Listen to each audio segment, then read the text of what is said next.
بسم الله الرحمن الرحيم. ألف لام را. كتاب أحكمت آياته ثم فصلت من لدن حكيم خبير. ألا تعبدوا إلا الله إنني لكم منه نذير وبشير. وأن استغفروا ربكم ثم توبوا إليه يمتعكم متاعا حسنا إلى أجل مسمى ويؤت كل ذي فضل فضله وإن تولوا فإني أخاف عليكم عذاب يوم كبير. إلى الله مرجعكم وهو على كل شيء قدير.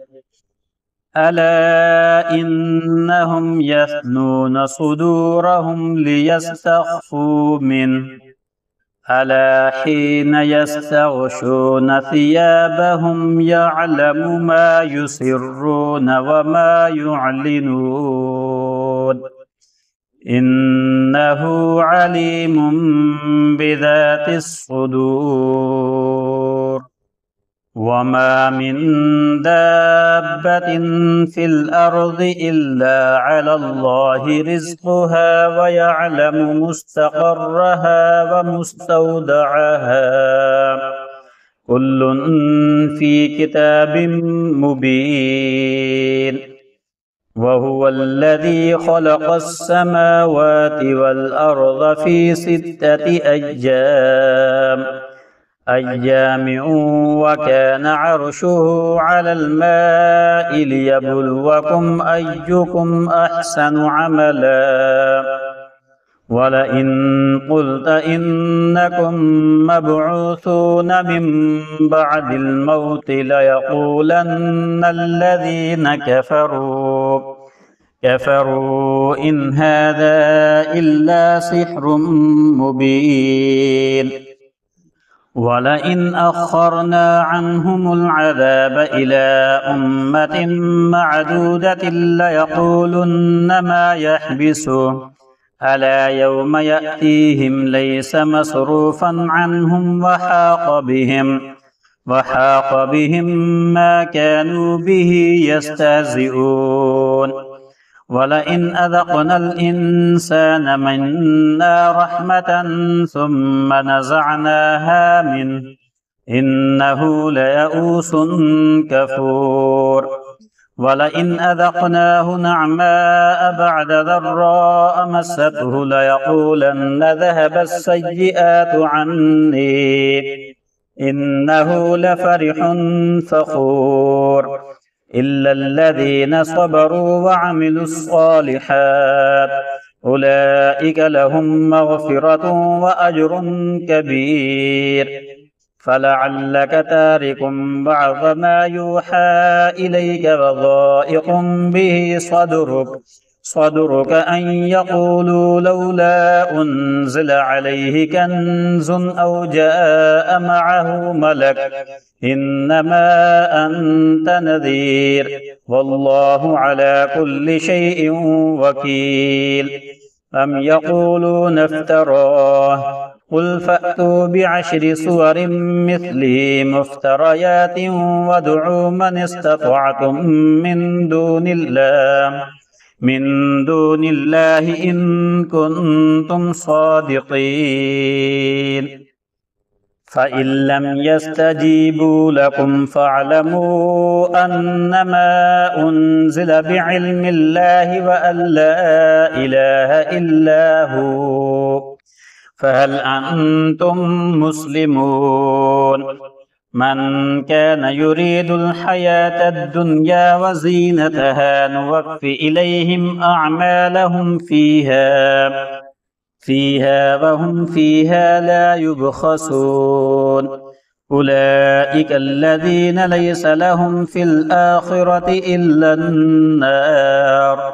وحبط ما صنعوا فيها وباطل ما كانوا يعملون أفمن كان على بينة من ربه ويتلوه شاهد منه ومن قبله كتاب موسى إماما ورحمة أولئك يؤمنون به ومن يكفر به من الأحزاب فالنار موعده فلا تك في مرية منه إنه الحق من ربك ولكن أكثر الناس لا يؤمنون ومن أظلم ممن افترى على الله كذبا أولئك يعرضون على ربهم ويقول الأشهاد هؤلاء الذين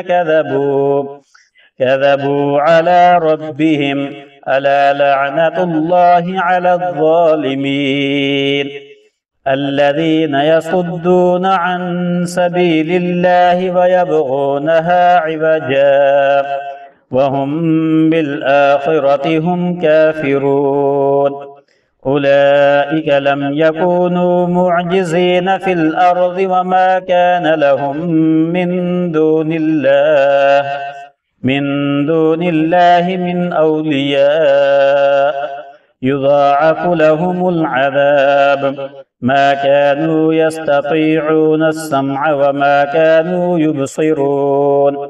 أولئك الذين خسروا أنفسهم وضل عنهم ما كانوا يفترون لا جرم أنهم في الآخرة هم الأخسرون إن الذين آمنوا وعملوا الصالحات وأخبتوا إلى ربهم أولئك أصحاب الجنة هم فيها خالدون مثل الفريقين كالأعمى والأصم والبصير والسميع هل يستويان مثلا أفلا تذكرون ولقد أرسلنا نوحا إلى قومه إني لكم نذير مبين ألا تعبدوا إلا الله إني أخاف عليكم عذاب يوم أليم فقال الملأ الذين كفروا من قومه ما نراك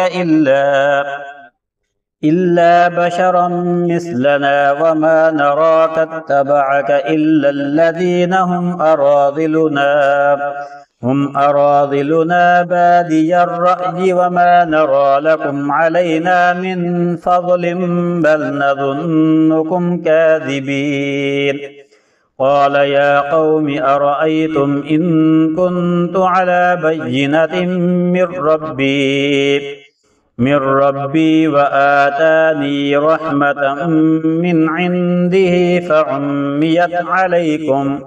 أنلزمكموها وأنتم لها كارهون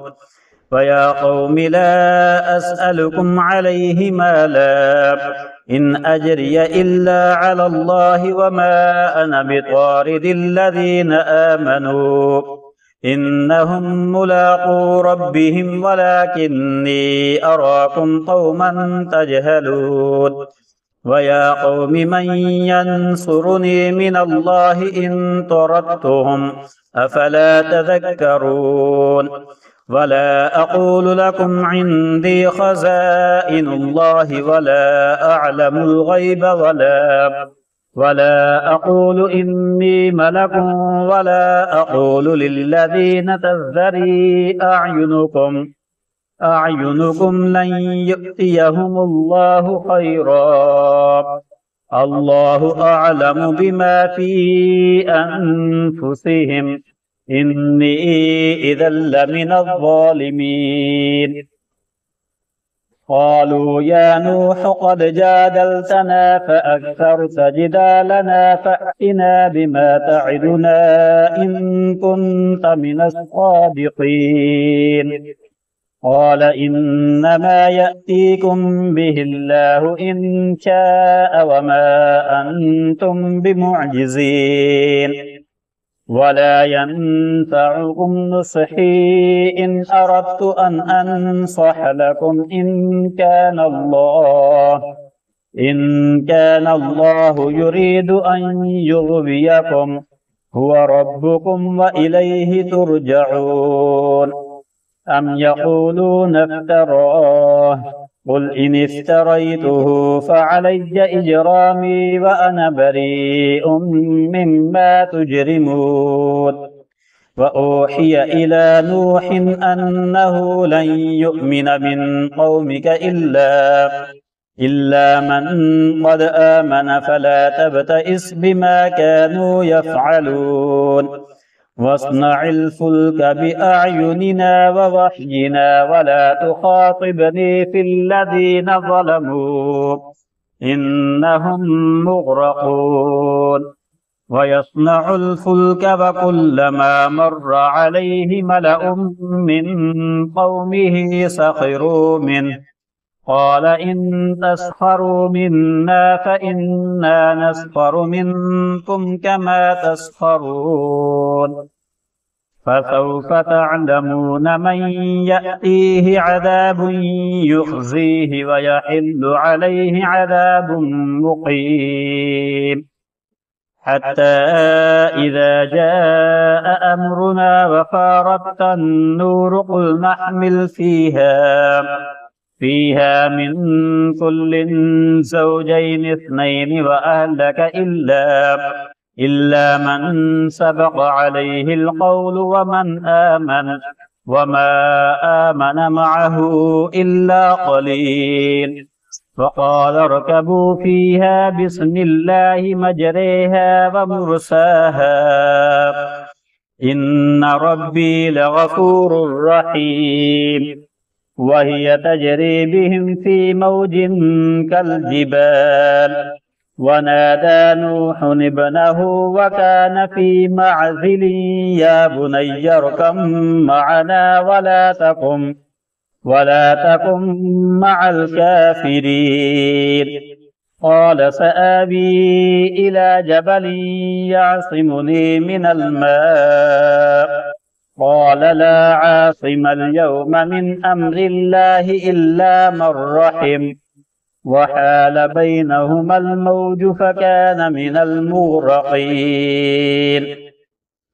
وقيل يا أرض ابلعي ماءك ويا سماء أقلعي وغيض الماء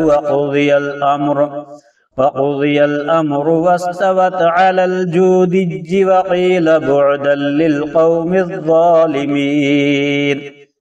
ونادى نوح ربه فقال رب إن ابني من أهلي وإن وعدك الحق وأنت أحكم الحاكمين قال يا نوح إنه ليس من أهلك إنه عمل غير صالح فلا تسألني ما ليس لك به علم إني أعظك أن تكون من الجاهلين قال رب إني أعوذ بك أن أسألك ما ليس لي به علم وإلا تغفر لي وترحمني أكن من الخاسرين قيل يا نوح اهبط بسلام منا وبركات عليك وعلى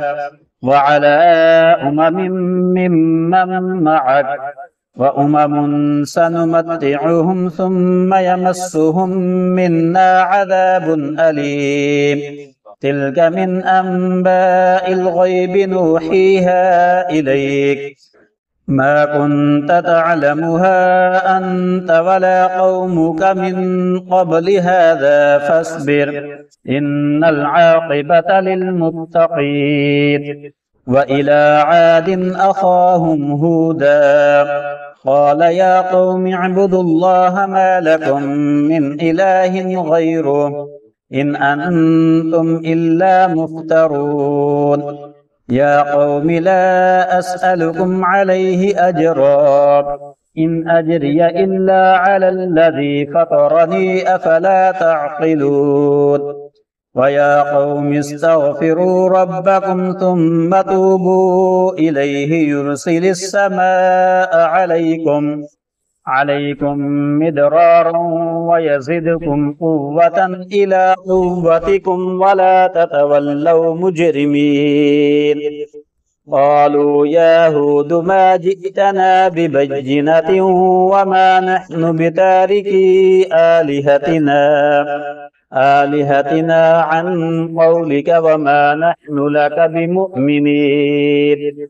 إن نقول إلا اعتراك بعض آلهتنا بسوء قال إني أشهد الله واشهدوا أني بريء مما تشركون من دونه فكيدوني جميعا ثم لا تنظرون إني توكلت على الله ربي وربكم ما من دابة إلا هو آخذ بناصيتها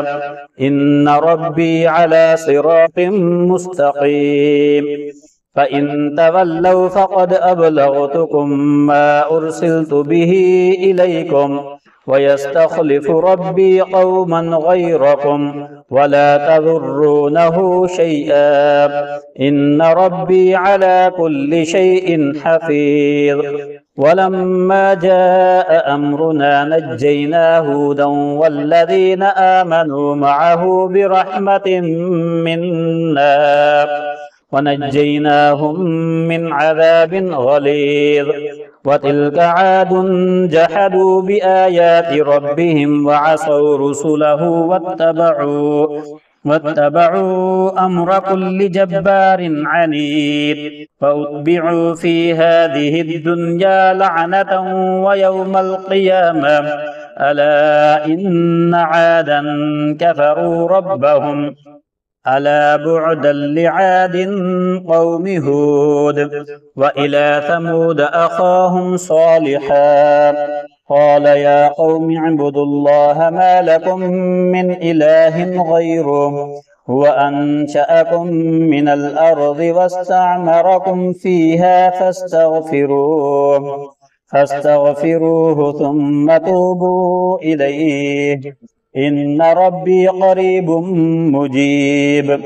قالوا يا صالح قد كنت فينا مرجوا قبل هذا أتنهانا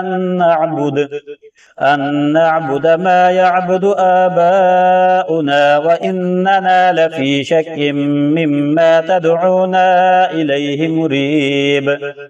قال يا قوم أرأيتم إن كنت على بينة من ربي وآتاني منه رحمة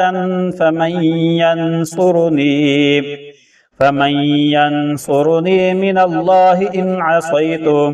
فما تزيدونني غير تخسير ويا قوم هذه ناقة الله لكم آية فذروها تأكل في أرض الله ولا تمسوها بسوء فيأخذكم عذاب قريب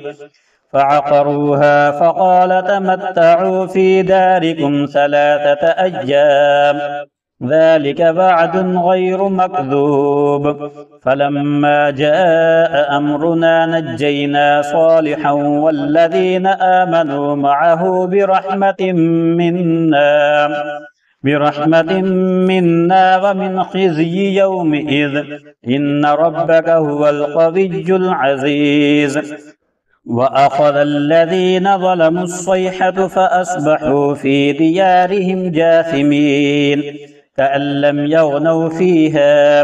ألا إن ثمود كفروا ربهم ألا بعدا لثمود ولقد جاءت رسلنا إبراهيم بالبشرى قالوا سلاما قال سلام فما لبث أن جاء بعجل حنيذ فلما رأى أيديهم لا تصل إليه نكرهم وأوجس منهم خيفة قالوا لا تخف إنا أرسلنا إلى قوم لوط وامرأته قائمة فضحكت فبشرناها بإسحاق ومن وراء إسحاق يعقوب قالت يا ويلتى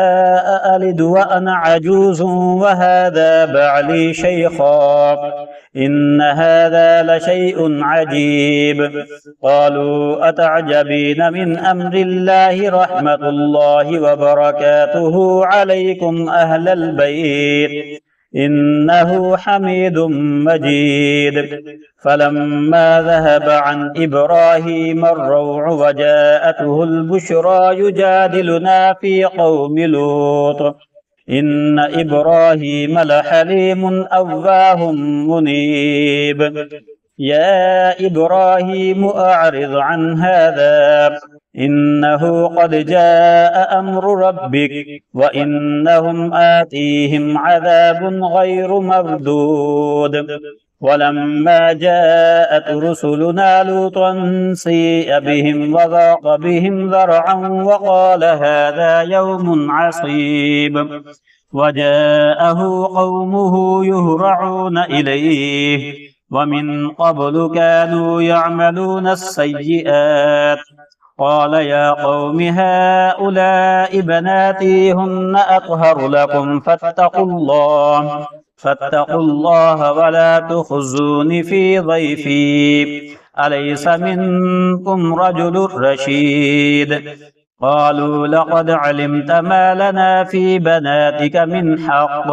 وإنك لتعلم ما نريد قال لو أن لي بكم قوة أو آوي إلى ركن شديد قالوا يا لوط إنا رسل ربك لن يصلوا إليك فأسر بأهلك بقطع من الليل ولا يلتفت منكم أحد إلا امرأتك إنه مصيبها ما أصابهم إن موعدهم الصبح أليس الصبح بقريب فلما جاء أمرنا جعلنا عاليها سافلها فأمطرنا عليها حجارة من سجيل منضود مسومة عند ربك وما هي من الظالمين ببعيد وإلى مدين أخاهم شعيبا قال يا قوم اعبدوا الله ما لكم من إله غيره ولا تنقصوا المكيال والميزان إني أراكم بخير وإني أخاف عليكم عذاب يوم محيط ويا قوم أوفوا المكيال والميزان بالقسط ولا تبخسوا الناس أشياءهم ولا تعثوا في الأرض مفسدين بقية الله خير لكم إن كنتم مؤمنين وما أنا عليكم بحفيظ قالوا يا شعيب أصلاتك تأمرك أن نترك ما يعبد آباؤنا أو أن نفعل في أموالنا ما نشاء إنك لأنت الحليم الرشيد قال يا قوم أرأيتم إن كنت على بينة من ربي ورزقني منه رزقا حسنا وما أريد أن أخالفكم إلى ما أنهاكم عنه إن أريد إلا الإصلاح ما استطعت وما توفيقي إلا بالله عليه توكلت وإليه أنيب ويا قوم لا يجرمنكم شقاقي أن يصيبكم مثل ما أصاب قوم نوح أو قوم هود أو قوم صالح وما قوم لوط منكم ببعيد واستغفروا ربكم ثم توبوا إليه إن ربي رحيم ودود قالوا يا شعيب ما نفقه كثيرا مما تقول وإنا لنراك فينا ضعيفا ولولا رهطك لرجمناك وما أنت علينا بعزيز قال يا قوم أرهطي أعز عليكم من الله واتخذتموه وراءكم ظهريا إن ربي بما تعملون محيط ويا قوم اعملوا على مكانتكم إني عامل سوف تعلمون من يأتيه عذاب يخزيه ومن هو كاذب وارتقبوا إني معكم رقيب ولما جاء أمرنا نجينا شعيبا والذين آمنوا معه برحمة منا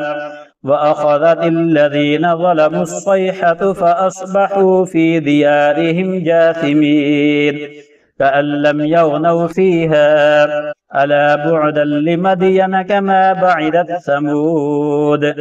ولقد أرسلنا موسى بآياتنا وسلطان مبين إلى فرعون وملئه فاتبعوا أمر فرعون وما أمر فرعون برشيد يقدم قومه يوم القيامة فأوردهم النار وبئس الورد المورود وأتبعوا في هذه لعنة ويوم القيامة بئس الرفد المرفود ذلك من أنباء القرى نقصه عليك منها قائم وحصيد وما ظلمناهم ولكن ظلموا أنفسهم فما أغنت عنهم آلهتهم التي يدعون من دون الله من شيء لما جاء أمر ربك وما زادوهم غير تتبيب وكذلك أخذ ربك إذا أخذ القرى وهي ظالمة إن أخذه أليم شديد إن في ذلك لآية لمن خاف عذاب الآخرة ذلك يوم مجموع له الناس وذلك يوم مشهود وما نؤخره إلا لأجل معدود يوم يأتي لا تكلم نفس إلا بإذنه فمنهم شقي وسعيد فأما الذين شقوا ففي النار لهم فيها زفير وشهيق خالدين فيها ما دامت السماوات والأرض إلا ما شاء ربك إن ربك فعال لما يريد وأما الذين سعدوا ففي الجنة خالدين فيها ما دامت السماوات والأرض إلا ما شاء ربك عطاء غير مجذوذ فلا تك في مرية مما يعبد هؤلاء ما يعبدون إلا كما يعبد آباؤهم من قبل وإنا لموفوهم نصيبهم غير منقوص ولقد آتينا موسى الكتاب فاختلف فيه فلولا كلمة سبقت من ربك لقضي بينهم وإنهم لفي شك منه مريب وإن كلا لما ليوفينهم ربك أعمالهم إنه بما يعملون خبير فاستقم كما أمرت ومن تاب معك ولا تطغوا إنه بما تعملون بصير ولا تركنوا إلى الذين ظلموا فتمسكم النار وما لكم من دون الله من أولياء ثم لا تنصرون وأقم الصلاة طرفي النهار وزلفا من الليل إن الحسنات يذهبن السيئات ذلك ذكرى للذاكرين واصبر فإن الله لا يضيع أجر المحسنين فلولا كان من القرون من قبلكم أولو بقية ينهون عن الفساد في الأرض إلا قليلا ممن أنجينا منهم واتبع الذين ظلموا ما أترفوا فيه وكانوا مجرمين وما كان ربك ليهلك القرى بظلم وأهلها مصلحون ولو شاء ربك لجعل الناس أمة واحدة ولا يزالون مختلفين إلا من رحم ربك ولذلك خلقهم